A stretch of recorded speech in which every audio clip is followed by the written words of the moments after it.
So I went to the museum and I wanted to tell you about it because it was really a good experience, and low-key I found out the experience was better than I even thought once I researched all the stuff that I saw at the museum. So let's talk about it. All right, so boom, you know that I went to New York City with my friend Jordan because we hosted a bookstore crawl on a party bus. We went to 6 indie bookstores in New York City and had a blast. It was on Valentine's Day, which was a Saturday this past February. We loved it. But before the whole bookstore crawl situation even came, we were really just going to the city with some girls and kind of getting together with a bunch of book girlies in Airbnb and just trying to enjoy the city. So that part of the trip still kind of remained, and we went to a few museums that I loved, surprisingly. We went to the Met on the Friday we arrived, right? So we arrived that Friday. Saturday was the bookstore crawl. And then on Sunday, we went to the Studio Museum in Harlem, which was amazing as well.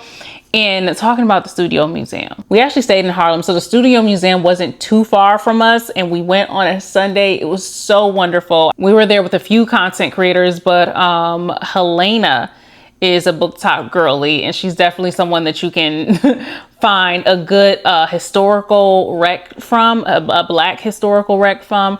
And she also loves to travel around Chicago to different theater shows or museums. Nevertheless, she was a great person to have with me this day. And she's actually the reason we went to the Studio Museum in Harlem.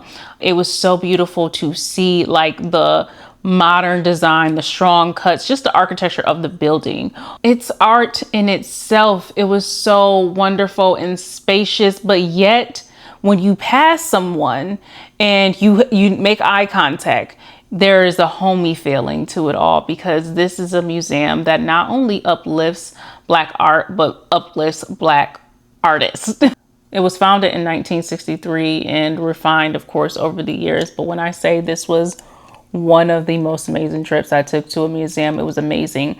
I think we could have literally stood on or just walked around one floor for 2 hours. It was just so much.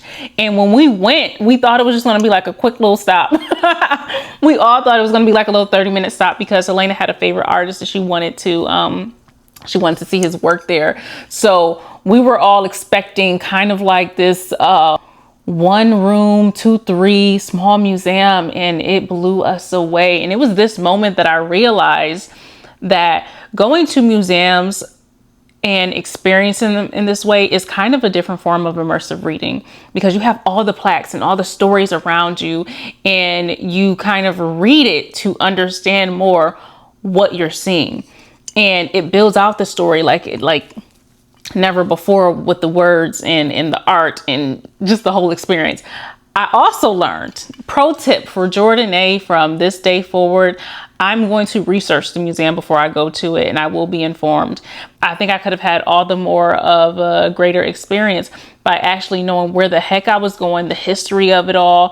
However, they get you straight with it too, because we started at the top of the top floor and worked our way down, but you start off with the history of the museum and what it meant for the Black people, the community of Harlem, to have this kind of infrastructure that uplift Black art over the years, over decades. So this was definitely a favorite portion of the trip. However, that Met, listen, I was already tired when I went to the Met. I was already tired. That was our travel day that we went to the Met. And if we hadn't bought our tickets, I wouldn't have gone. I would not have gone. If you know me, you know I was already trying to calculate my way of staying home because I don't need all that. It was such a good idea though, when we were planning this trip to travel and get into the city on a Friday and to go to the Met the night. It was such a good idea, honey. It was we loved it. But actioning that out when we first got to that Airbnb, like so late in the evening, because we were running around all day, I didn't want to go nowhere, like nowhere, absolutely nowhere. But I'm so glad I went to the Met, and I'm so glad that I kept an open mind, because As soon as I got there, you know how it is when you really don't want to be somewhere. You're like, all right, y'all go where y'all go. I just follow y'all. And that was the vibe. But there were two places that we wanted to see for certain. We wanted to see their Egyptian exhibit, which is robust. Okay, they got so much going on in there. And one thing that myself and the girls noticed, but we could not remember for the life of us as to why, is a lot of the pharaohs and the Egyptian statues had their nose taken off. So I did a little research. I may be wrong. Let me know in the comments. All right, because it seems like no one's very clear on this.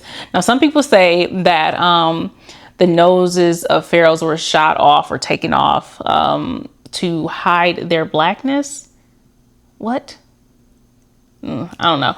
And then I read somewhere, which sounds way more, I read somewhere that the noses of pharaohs was taken off to take their breath away, right? To like officially unalive them, because during this time, Egyptians believed deeply in the afterlife, and not to say they may still do. I don't know. I'm just, I do not know. Okay.